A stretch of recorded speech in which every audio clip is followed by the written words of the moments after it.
కాదు, కేసు నడిచే వ్యవహారాలు కూడా కాదు. అంటే తెర వెనక ఏం జరుగుతుందో తెలియదు. కాకపోతే ఢిల్లీ వెళ్ళినప్పుడల్లా చంద్రబాబు నాయుడు గారు అమిత్ షాని కలిసినప్పుడల్లా జగన్ అరెస్ట్ గురించే మాట్లాడుతున్నారు. ఇంతకుముందు స్టార్టింగ్లోనే ఈ లిక్కర్ కుంభకోణానికి సంబంధించి అప్పుడు ఆయన లావు శ్రీకృష్ణదేవరాయలు మొత్తం అంతా తీసుకెళ్ళి ఆయనకి ఇచ్చారు అమిత్ షా గారికి అనేది. కేంద్రం స్పందించట్లేదో లేదంటే పట్టించుకోవట్లేదో బీజేపీ ఈయన అరెస్ట్ విషయంలో, లేదు పదే పదే ఈయన క్రిమినల్ నేరస్తుడు, రెంటపాల పర్యటనకి వెళ్ళి సంగయ్యని చంపేశాడు, ఇంతకుముందు బాబాయిని చంపేశాడు, ఈ మధ్యన ఈ రెండు ఎక్కువ రేజ్ చేస్తున్నారు. ఇవే అంశాలు పార్లమెంట్లో చెప్పడం వల్ల జగన్ ఒక నేరస్తుడు అని బీజేపీ దృష్టిలోకి ఏమన్నా బలంగా తీసుకెళ్లాలనుకుంటుందా టీడీపీ? కామెడీగా ఉంటుందండి అది. వీళ్ళు తీసుకెళ్లేది వాళ్ళు చెప్పేది ఉంది అందులో.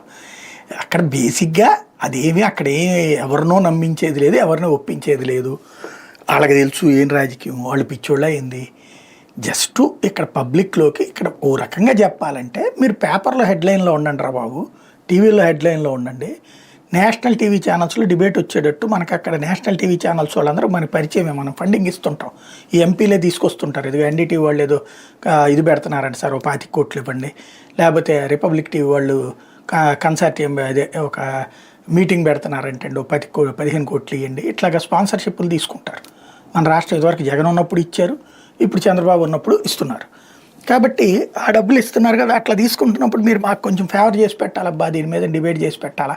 జగన్ దుర్మార్గుడు, ఇట్లాంటి చేసాడు, లిక్కర్ కుంభకోణం కేజ్రీవాల్ కంటే పెద్ద కుంభకోణం, దుబాయ్లో కూడా సంస్థ ఉంది కాబట్టి ఇంటర్నేషనల్ కుంభకోణం, దీంట్లో అమెరికన్ సిఐఏ ఎఫ్బిఐ కూడా దర్యాప్తుకి కోరాలా, లేదా సౌదీ అరేబియాకి సంబంధించిన నిఘా సంస్థల దగ్గర నుంచి కొన్ని నివేదికలు తెప్పించుకోవాలి. ఇట్లాంటివన్నీ మాట్లాడాలంటే మీ డిబేట్లు అయితే బెటర్ అండి వాళ్ళతో చెప్పాలా. అలా చెయ్యాలంటే పార్లమెంట్లో మిగతా వాళ్ళని ఎవరిని మాట్లాడనీయకుండా రచ్చ చేయాలి, కేకలేయడమా, నినాదాలు చేయడమా, అరవడమా చెయ్యాలి. అట్లాగా అప్పుడు ఏం జరుగుతుంది అన్నప్పుడు